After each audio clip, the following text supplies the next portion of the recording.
नमस्कार, बहुत बहुत स्वागत आप सभी का। आप देख रहे हैं सुबह 8 की बात और आपके साथ मैं राजेंद्र देव। आइए अब खबरों पर विस्तार से बात करते हैं। यूपी में होने वाले विधानसभा चुनाव के लिए समाजवादी पार्टी प्रचार में जुटी है, साथ ही वो छोटे दलों के साथ गठबंधन कर रही है। अखिलेश यादव ने पूर्वी उत्तर प्रदेश में सुहेलदेव भारतीय समाज पार्टी के साथ गठबंधन किया है और वहीं पश्चिमी उत्तर प्रदेश में आरएलडी के साथ गठबंधन भी हो चुका है। अब बस इसका औपचारिक ऐलान बाकी है। मंगलवार को अखिलेश और जयंत चौधरी की लखनऊ में मुलाकात के बाद यह भी साफ हो गया है कि सीटों के बंटवारे को लेकर अब की बात अब बन चुकी है।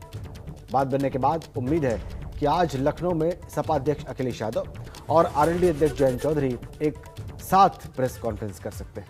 इसमें दोनों दलों के नेता गठबंधन का औपचारिक ऐलान कर सकते हैं। चर्चा है कि जयंत चौधरी की पार्टी आरएलडी को पश्चिमी यूपी में 36 सीटें मिल सकती हैं, जबकि 2 से 3 सीटों पर आरएलडी के चुनाव चिन्ह पर समाजवादी पार्टी के नेता चुनाव लड़ेंगे।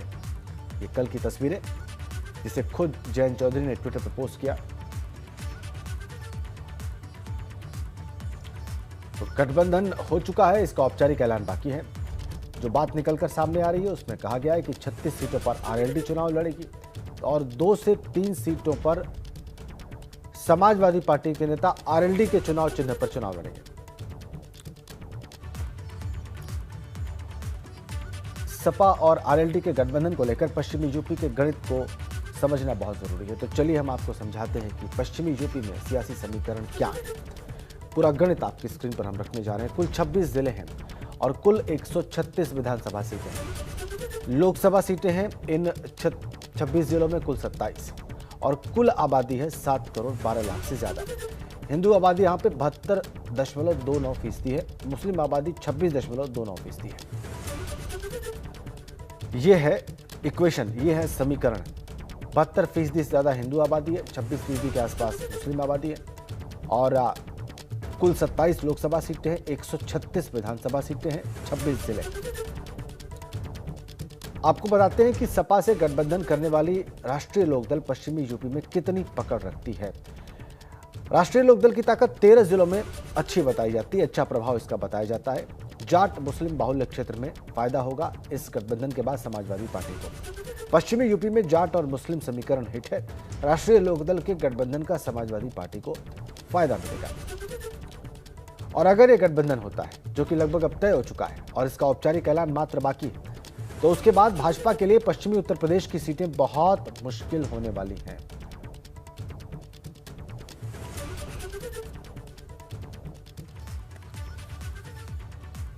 क्या हुआ कल और क्या होगा अब आगे, आइए इस पर बात करते हैं अनुभव शुक्ला से, जिन्होंने कल की बैठक पर नजर बनाए रखी जयंत चौधरी और अखिलेश यादव की।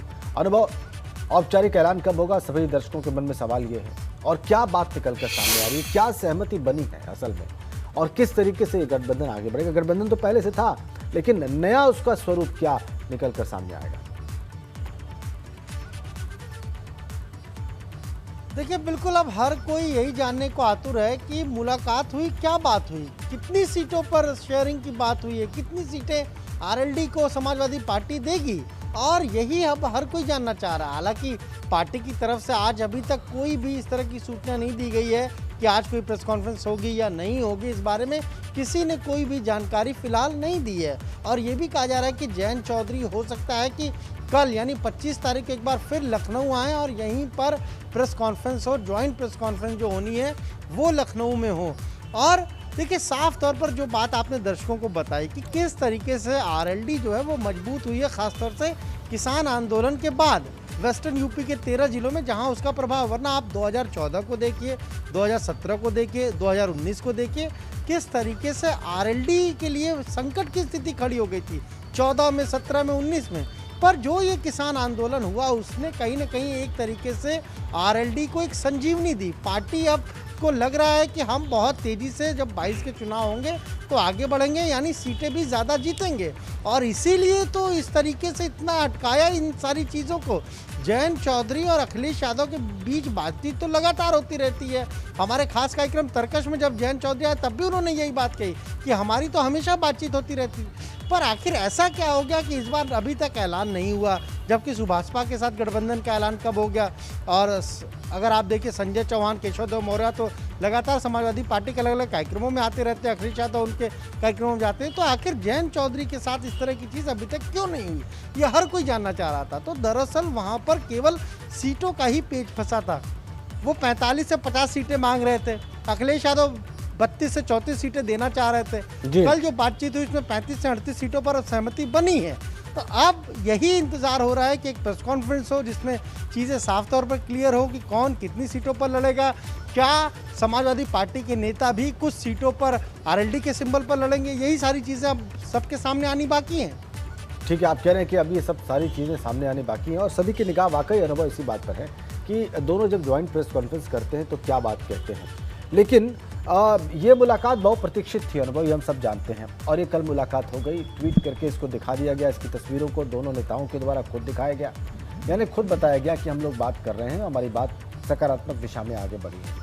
अनुभव, ये अब समीकरण हम ये भी डिस्कस करते हैं कि भारतीय जनता पार्टी के लिए क्या चुनौती पेश करने वाला है, चूंकि भाजपा ने पिछले विधानसभा चुनाव में बहुत शानदार प्रदर्शन किया था पश्चिमी उत्तर प्रदेश में। नहीं, देखिए, बीजेपी के जिन नेताओं से भी हमने पूछा और ये कहा कि भाई अखिलेश यादव और जयंत चौधरी तो अब साथ आ गए, उन्होंने फोटो ट्वीट कर दी है और कहीं ना कहीं वेस्टर्न यूपी में बीजेपी के लिए मुश्किल खड़ी हो सकती है। क्यों? क्योंकि एक तरफ तो किसान नाराज है वहाँ पर। आप देखिए, जब भी बीजेपी के विधायक जा रहे हैं या सांसद जा रहे हैं, किस तरीके से किसान वहाँ पर उनको कह रहे हैं। कई बार तो ऐसी तस्वीरें आई हैं कि बीजेपी के लिए बिल्कुल ऑकवर्ड सिचुएशन खड़ी हो गई। पर अभी भी बीजेपी के लोग यही कह रहे हैं कि देखिए, वहाँ वेस्टर्न यूपी हो, चाहे आप पूर्वांचल की बात कर लीजिए, किसी भी इलाके के यूपी में बात करिए, बीजेपी के लिए कहीं कोई मुश्किल नहीं है। वो कह रहे हैं कि आपने इसी आरएलडी को देखा 2014 में क्या लोगों ने सपोर्ट किया, 17 में सपोर्ट किया, अभी हाल ही में जब बीते वर्ष 2020 में जब अगर हम कहें तो उपचुनाव हुए विधानसभा के, तो उसमें भी क्या लोगों ने सपोर्ट किया। बीजेपी फिलहाल जो पिछले नतीजे हैं उनको एक आधार मानकर ये कह रही है कि हमें कहीं पर लेकिन अनुभव बात दरअसल ये है कि पिछले किसान आंदोलन के बाद से जो पिछले वर्ष शुरू हुआ और 26 नवंबर को जिसको एक वर्ष हो जाएगा, उसके बाद से वहाँ पर सामाजिक ताना बाना, राजनीतिक ताना बाना कुछ अलग दिखाई देता है सतह पर। इसलिए इस बारे में कुछ ठोस रूप से कह पाना अभी बहुत बड़ी चुनौती होगी। आने वाले दिन देखते हैं कि कैसे सामने आते हैं। बहुत बहुत धन्यवाद आपका अनुभव। और आपको बताएं कि आज होने वाली मोदी मंत्रिमंडल की बैठक में कृषि कानूनों को वापस लेने वाले प्रस्ताव को मंजूरी मिल सकती है। केंद्रीय कैबिनेट की बैठक आज दिल्ली में प्रधानमंत्री आवास पर होनी है और इस बैठक के दौरान केंद्रीय मंत्रिमंडल की बैठक में तीनों कृषि कानूनों को शीतकालीन सत्र में निरस्त करने के लिए लाए जाने वाले विधेयक पर चर्चा करेंगे। 3 कृषि कानूनों को निरस्त करने वाला विधेयक 29 नवंबर को संसद के शीतकालीन सत्र में लोकसभा में पेश किया जाएगा। सरकार कृषि कानून निरस्त विधेयक 2021 यानी कि एग्रीकल्चरल लॉ रिपील बिल 2021 को लिस्ट कर चुकी है। आज इसी बिल को मोदी कैबिनेट अपनी मंजूरी देगी। इसके बाद यह विधेयक बन जाएगा और इसे मोदी सरकार संसद के पटल पर रखेगी। शीतकालीन सत्र में निरस्त होने वाले विधेयक की लिस्ट में पहला विधेयक किसान उपज व्यापार और वाणिज्य संवर्धन और सुविधा अधिनियम 2020 है। दूसरा विधेयक आवश्यक वस्तु संशोधन अधिनियम 2020 और तीसरा विधेयक किसान सशक्तिकरण और संरक्षण मूल्य आश्वासन और कृषि सेवा अधिनियम 2020 शामिल है। हमारे 2 संवाददाता इस खबर पर बात करने के लिए और ज्यादा अपडेट्स के साथ और ज्यादा जानकारियों के साथ इस वक्त हमारे साथ सीधा जुड़ चुके हैं। अविनाश तिवारी दिल्ली से और गाजीपुर बॉर्डर से शक्ति सिंह। पहले हम चलेंगे अविनाश के पास दिल्ली और उनसे जानेंगे। अविनाश, बताइए हमारे दर्शकों को कि ये कैबिनेट बैठक कब शुरू होगी और कैबिनेट के किन किन नामचीन चेहरों के मंत्रियों के इस बैठक में शामिल होने की संभावना है, क्या क्या डिस्कस होगा? देखिए राजेंद्र, अगर बात करें तो दोपहर 12 बजे से एक कैबिनेट बैठक शुरू होगी जिसमें तमाम सारे मोदी मंत्रिमंडल के कैबिनेट मंत्री मौजूद रहेंगे, जहां पे रणनीति तय की जाएगी किस तरीके से आगामी संसद सत्र में बीजेपी का रुख होना चाहिए, सरकार का रुख होना चाहिए और इसके साथ साथ देश में किन किन मुद्दों पर अगले एक हफ्ते में काम होना चाहिए, इसको लेकर चर्चा होगी। जहाँ तक बात रही कृषि कानून को लेकर, किस तरीके से कृषि कानून संसद भवन से पास हुआ था, उसके बाद राष्ट्रपति ने जब साइन किया था इस कानून पर तो ये कानून बन गया था। तो लिहाजा एक संवैधानिक प्रक्रिया है कि अब इसको अगर केंद्रीय सरकार में केंद्र सरकार ने, मोदी सरकार ने ये कहा है कि हम वापस लेंगे। खुद पीएम मोदी ने कैमरे के सामने आकर ये कहा कि इसको वापस लेंगे, तो जाहिर तौर से बात है कि संसद भवन में इसकी वापसी के लिए कानूनी प्रक्रिया करनी होगी और उसी के लिए अगर बात करें तो रणनीति तय होगी किस तरीके से इस कानून को वापस लेने की जो प्रक्रिया है उसको किया जाए। क्योंकि अगर बात करें तो खुद प्रधानमंत्री नरेंद्र मोदी ने जब ये ऐलान किया था कि वो तीनों बिल्कुल आपने ठीक कहा, वापस ले रहे, तब उन्होंने ये कहा था कि संसद में जो विधिक प्रक्रिया है उसको करते हुए वापस लेंगे। आप कह रहे हैं दोपहर 12 बजे बैठक शुरू होगी अविनाश, बहुत ही महत्वपूर्ण बैठक है। तो वहाँ पे बिल्कुल अविनाश, गाजीपुर बॉर्डर लेके चलेंगे। अविनाश आपने वक्त बता दिया है और बिल्कुल आपने ठीक कहा कि कैमरे के सामने प्रधानमंत्री ने राष्ट्र के नाम संदेश में घोषित कर दिया था आज कैबिनेट मोहर लगाएगी उनकी उसी घोषणा पर। राकेश टिकैत भी देखे जा सकते हैं स्क्रीन पर, हमारे संवाददाता शक्ति सिंह के साथ हैं। शक्ति, पश्चिमी यूपी में इस आंदोलन का सबसे बड़ा चेहरा इस वक्त आपके साथ है, उनसे पूछिए कि उन्होंने तो आंदोलन वापस नहीं लिया लेकिन कानूनों को वापस लेने के लिए कैबिनेट आज बैठक करके उस पर मुहर लगा देगी, क्या कहना है उनका?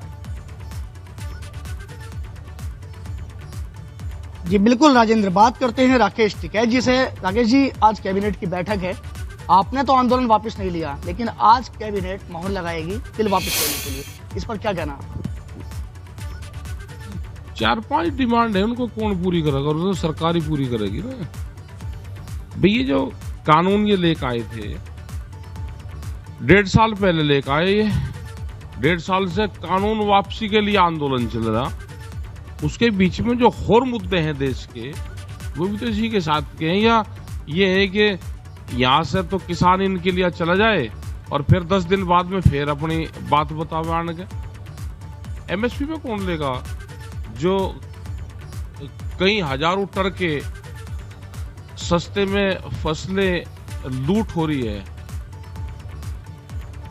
उसको एमएसपी को कौन लेगा? उस पर भी ले ले जी। यानी कि सीधा सीधा ये कहना है कि बिल वापसी हो जाए लेकिन वह आंदोलन वापसी नहीं होगा जब तक एमएसपी पर गारंटी नहीं मिलेगी, कानून नहीं बनेगा। हमने ये कहा है कि उस पर भी तो बात करेगी तो सरकार, या नहीं करेगी? प्रधानमंत्री ने कमेटी बनाने की बात की है एमएसपी पर, तो क्या कमेटी बनी हुई है 10 साल पहले?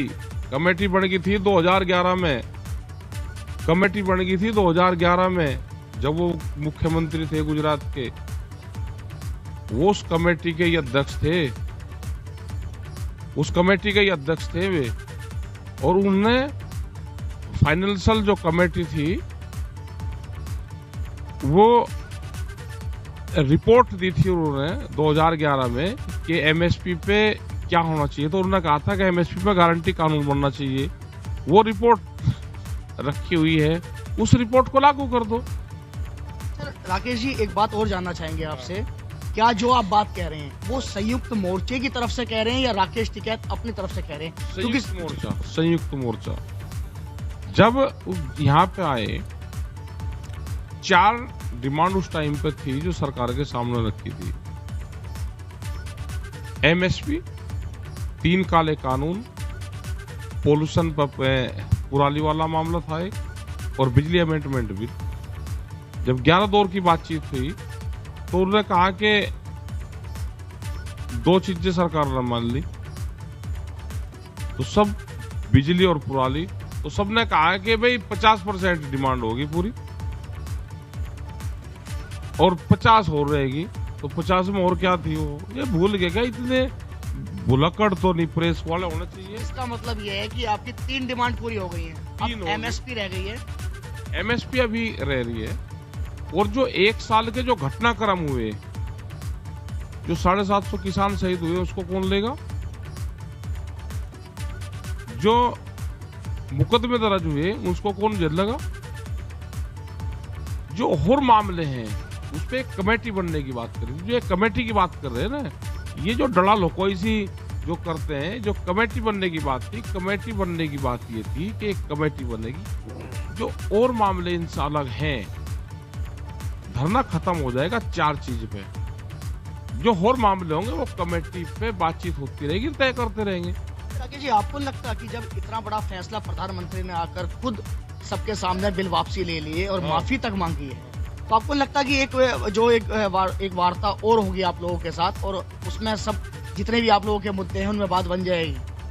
हाँ, हमें तो लगे कि बातचीत होनी चाहिए, लेकिन हमें ये भी लगे कि पिछले 4 दिन से जो बीजेपी के मुख्यालय से प्रेस को क्वेश्चन आ रहे हैं और प्रेस के लोग एक ही क्वेश्चन पूछ रहे, 3 क्वेश्चन है उन पे, उनको 6 क्वेश्चन दिए, वे 6 के 6 प्रेस के लोग पूछते हैं। कि हम तो लाइव दिखा रहे हैं आपको, लाइव पे ही तो बता रहा हूँ मैं, लाइव दिखा रहे हैं और आपकी बात ही पहुंचा रहे हैं। लाइव ही तो बता रहा। अभी अगर 2 क्वेश्चन और पूछोगे आप अपने क्वेश्चन बता दीजिए। नहीं आपने नहीं, हमारे पास में जो आपके हैं कश्मीर पे पूछोगे, एक ओबीसी पे पूछोगे, कि एनसीआर उनका भी एक प्रोग्राम चल रहा था, एक उस पर पूछोगे, इन साल का आप पे क्वेश्चन है ही नहीं। मीडिया हाउस में क्या हो गया कि जो मीडिया के जो कर्मचारी है, जो लोग हैं, वे तो ठीक है, लेकिन जो मीडिया हाउस है वो क्वेश्चन वहां से लेकर उनको देता है। शक्ति, ये सारे क्वेश्चन यहीं से पूछे जा रहे हैं। राकेश टिकैत को बताएं कि सारे प्रश्न आपके हैं, ये सारे प्रश्न मेरे हैं, और ये सारे प्रश्न जनता के हैं। जो लोगों के मन में चल रहा है वही हम उनसे पूछ रहे हैं। शक्ति, इतना तो कमजोर नहीं हो गया लोकतंत्र, मीडिया, कि अपना क्वेश्चन खत्म हो गया। देखिए राकेश जी, जो प्रश्न आपसे जो पूछे जा रहे हैं, जो प्रश्न हम सारे पूछ रहे हैं प्रेस आपसे, के लोग, वो प्रश्न कोई हमारे आपका प्रेस नहीं, हमारे आपका कोई क्वेश्चन हमारे नहीं है इसमें। खुद के क्वेश्चन होते हैं नहीं, आपसे। नहीं, कोई क्वेश्चन हम नहीं। आते हैं लगातार आपके साथ, 1 साल होने जा रहा, 2 दिन शेष बचे हैं, और आज तक भी हमने वही प्रश्न आपसे पूछे जो हमारे मन में होता है, जो हमारे दिमाग में होता है। हमें कहीं से कुछ नहीं कहा जाता। और राकेश जी, मीडिया भी हैंग कर दी, मीडिया भी हैंग कर दी, सब हैंग कर दिए। राकेश जी, इतना लंबा साथ हमने आपका दिया। क्वेश्चन वहां से आए, नागपुर से क्वेश्चन आता है दिल्ली से रिलीज होता है चैनलों को। शक्ति, मुझे नहीं पता राकेश के क्या बात कर रहे हैं राकेश टिकैत, मुझे नहीं मालूम। शक्ति, ये बात समझ में नहीं, बिल्कुल इनकी नहीं आ रही है। सवाल बात दरअसल ये है कि आज कैबिनेट की बैठक में रिपील करने का जो प्रस्ताव है, जो बिल है, उस पर मुहर लगने जा रही है। उसके बाद वो 29 नवंबर को हो सकता है कि पार्लियामेंट के पटल पर आ जाए वो बिल, और उसके बाद वो तीनों कानून निरस्त हो जाएंगे। तो ये सबसे ज़्यादा महत्वपूर्ण बात है जो आज कैबिनेट की बैठक में होने जा रही है। बहरहाल बहुत बहुत धन्यवाद आप दोनों का, शक्ति और अविनाश, इन तमाम जानकारियों के लिए। तो आपने देखा, राकेश टिकैत कह रहे हैं कि वो फिलहाल वापस नहीं जा रहे हैं, वो कहीं जाने वाले नहीं हैं। एमएसपी पर उनको गारंटी कानून चाहिए, किसानों की शहादत का विषय उठा रहे हैं वो, और कह रहे हैं कि ये सब मुद्दे जब तक हल नहीं हो जाते, ये आंदोलन खत्म होने वाला नहीं है और वो कहीं जाने वाले नहीं हैं। आज राष्ट्रपति रामनाथ कोविंद 2 दिन के दौरे पर कानपुर पहुंच रहे हैं। राष्ट्रपति के स्वागत के लिए मुख्यमंत्री योगी आदित्यनाथ और राज्यपाल आनंदीबेन पटेल भी आज कानपुर पहुंचेंगे। हमारे संवाददाता कानपुर से रतीश त्रिवेदी इस वक्त हमारे साथ सीधे जुड़े हुए हैं। रतीश, राष्ट्रपति का कार्यक्रम आज क्या रहेगा, कैसे आगे बढ़ेगा, कब वो पहुंचेंगे, कौन उनको रिसीव करेगा, क्या कार्यक्रम है उनका, विस्तार से बताएं। देखिए, राष्ट्रपति रामनाथ कोविंद आज से कानपुर के 2 दिवसीय दौरे पर हैं। 11:05 पर चकेरी एयरपोर्ट पर उनका विमान पहुंचेगा और उसके बाद वो सीधे मेहरबान सिंह का पुरवा जाएंगे। चौधरी हरमोहन सिंह यादव का जन्म शताब्दी वर्ष चल रहा है, इसको लेकर के एक कार्यक्रम आयोजित किया गया है। चौधरी हरमोहन सिंह और राष्ट्रपति रामनाथ कोविंद के बड़े ही दोस्ताना संबंध रहे हैं, राज्यसभा में दोनों सांसद रहे हैं साथ में, और इसी उपलक्ष्य में आज राष्ट्रपति पहले इस कार्यक्रम में पहुंचेंगे मेहरबान सिंह का पुरवा। उसके बाद कार्यक्रम में भाग लेने के बाद मुख्यमंत्री और राज्यपाल उनकी अगवानी करेंगे। कार्यक्रम में शिरकत करने के बाद वो सर्किट हाउस का रुख करेंगे और करीब 1:40 पर सर्किट हाउस पहुंचेंगे। शाम में उनका कुछ गणमान्य व्यक्तियों से मुलाकात का सिलसिला रहेगा, और जो दोस्त हैं, जो कि राष्ट्रपति काफ़ी वक्त कानपुर में रहे हैं, काफ़ी वक्त कानपुर में बिताया है, जो उनके दोस्त हैं, जो उनके मिलने वाले हैं, उनसे मुलाकात करेंगे शाम को 5 बजे। और उसके बाद कल एक और कार्यक्रम है, कल 11 बजे हरकोट बटलर प्रौद्योगिकी यूनिवर्सिटी जाएंगे, जहां पर 100 वर्ष हो गए हैं इस इंस्टीट्यूट को, उसके कार्यक्रम में शिरकत करेंगे और उसके बाद फिर दिल्ली का रुख करेंगे। तो कुछ इस तरीके का कार्यक्रम है राष्ट्रपति का। इसको लेकर के सुरक्षा के अभूतपूर्व इंतजाम भी किए गए हैं। 10 IPS ऑफिसर्स को लगाया गया है, 12 ADCP हैं, 25 ACP हैं, 70 इंस्पेक्टर लगाए गए हैं, तमाम 5 कंपनी PAC भी लगाई गई है।